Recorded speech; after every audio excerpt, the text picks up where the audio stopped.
ঈদ মিলাদুন নবী কবে? ঈদ মিলাদুন নবী উপলক্ষে কিছু করণীয় আছে কিনা, এই দিনে কোনো আমল আছে কিনা? ঈদে মিলাদুন নবী মানে হলো নবীর জন্মের ঈদ, আনন্দ। তো ঈদ থাকলে তো ঈদের নামাজ থাকবে নাকি? তো 12 রবিউল আউয়ালকে যদি আমরা ঈদে মিলাদুন নবী বলি, তাহলে ঈদ তিনটা হলো, ঈদ উল ফিতর, ঈদ উল আজহা আর ঈদে মিলাদুন নবী। তাহলে ঈদ উল আজহা, ঈদ উল ফিতরের তো নামাজ আছে আমরা জানি, ঈদে মিলাদুন নবীর নামাজ কখন আছে? কোন নামাজ নাই। তো বোঝা গেল যে আসলে ঈদে মিলাদুন নবীর নামে কোনো ইবাদতের উপলক্ষ, কোনো অকেশন ইসলামের শরীয়তে কোথাও নাই।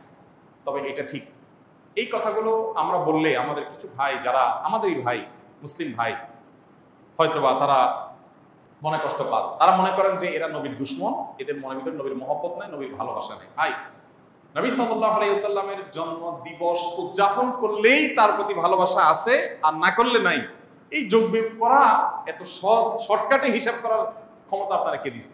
এই অধিকার আপনাকে কে দিছে? ব্যাপারটা এরকম হয়েছে যে দেশের প্রতি আমার ভালোবাসা আছে কিনা। আপনি আমার দল করেন, তাই আমি বলবো আপনি দেশপ্রেমিক। আপনি আমার দল করেন না, তা আপনি দেশদ্রোহী। ব্যাপারটা সেরকম হয়ে গেল না ভাই? আমার দেশপ্রেম জাহির করার জন্য আপনার দল করে তাই প্রমাণ করতে হবে, এটা যেরকম অযৌক্তিক, ঠিক একইভাবে নবী করিম সাল্লাল্লাহু আলাইহি ওয়াসাল্লামের জন্ম দিবস উদযাপন করে তার প্রেম, তার ভালোবাসা জাহির করতে হবে, এটাও এরকম অযৌক্তিক। দেখুন, আমরা একটু ঘাটাঘাটি করি ভাই, আজকাল তো আলহামদুলিল্লাহ অনেক সহজ হয়ে গেছে। আপনি একটু অনলাইনে একটু সার্চ দেন, জন্মদিবসের জন্ম কবে, জন্মদিবস উদযাপনের জন্ম কবে।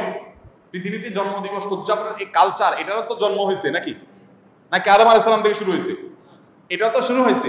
একটু ঘাটাঘাটি করে দেখেন, আপনি অবাক হবেন। খ্রিস্টানরা পর্যন্ত তাদের ধর্মীয় ভাবে জন্মদিবস উদযাপন করাটাকে তারা নিষিদ্ধ করেছে। আমরা যেরকম ফতোয়া দেই না, খ্রিস্টানদের ধর্মের মধ্যে ফতোয়া আছে জন্মদিবস উদযাপন করা যাবে না। কারণ এটা যারা করেছে পেগানরা, প্রকৃতি পূজারীরা, তাদের সাথে বিশ্বাসগত বিশাল সংঘর্ষ আছে কাদের? খ্রিস্টানদের। কালের আবর্তে খ্রিস্টানরাই এসে সেটা আবার নিজেদের গায়ে ধারণ করেছে, তারা এখন তাদের নবীর জন্মদিবস উদযাপন করে। আমরা মুসলমানদের অনেকে বহু পরে এসে, মিশরের এক শাসক, তিনি এসে চিন্তা করলেন খ্রিস্টানরা তাদের নবীর জন্মদিবস পালন করে, আমাদের নবীর জন্মদিন আমরা পালন করলে সমস্যা কি, এই শুরু করলেন তিনি। এবং তারপর থেকে এটা শুরু হয়ে গেল। ডক্টর আব্দুল্লাহ জাহির রহমাতুল্লাহ রাহেবেলাত বইতে বিস্তারিত ইতিহাস পাবেন, পড়ে নেবেন। তো আপনি একটু অনলাইনে সার্চ দেন না, তাহলে তো পেয়ে যাবেন জন্মদিবসের উদযাপনের জন্মটা কবে থেকে। আমাদের প্রিয় নবী সাল্লাল্লাহু আলাইহি ওয়াসাল্লাম নিজে তার জন্মদিবস উদযাপন করেছেন? যদি করে থাকেন তো বছরে প্রতিদিন, প্রতি বছর 12 রবিউল আউয়াল তিনি বেঁচে ছিলেন 63 বছর, এই 63 বছরে প্রতিবার আসছে না? উনি ওনার জন্মদিবস উপলক্ষে এই যে র্যালি বের করা, জশ্ন জুলুস করা বা যাই করি আমরা, উনি কিছু করছেন কি? উনি নিজের ওই যে কি একটা কথা আছে না, যার বিয়ে তার খবর নাই, পাড়াপড়শির।